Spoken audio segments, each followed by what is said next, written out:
Hi, Bes! I'm back! Oh, Bes, pupunta ka ng ibang bansa? Hindi, dito na ako titira sa inyo. Hi, tita! Anong ulam? Samantha, halika na dito, Be. Niluto ko paborito mo. Yan yung gusto ko sa'yo, tita eh. O, Scarlett, lagay mo na nga ito sa kwarto ko. Kwarto mo. Ang kwarto ko ay ang kwarto mo. Wawa. Ano kaya pwede kainin dito? Ano ba yan? Bakit walang laman?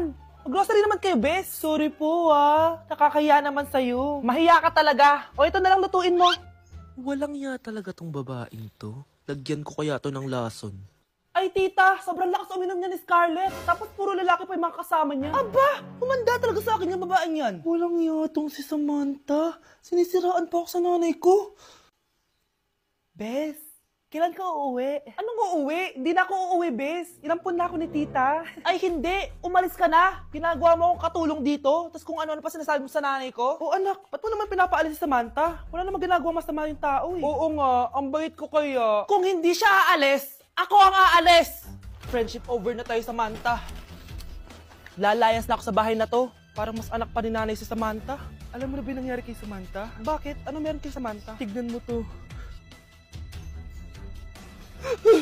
Nay! Nay! Oh, di ba lumayas ka na? Paalisin mo na yan si Samantha! Sino siya anak? Tinawag mo bang anak si Samantha? Ay, hindi ko alam, Nay. Paalisin mo nga yan. Hoy babae, kung sino ka man, umalis ka na dito.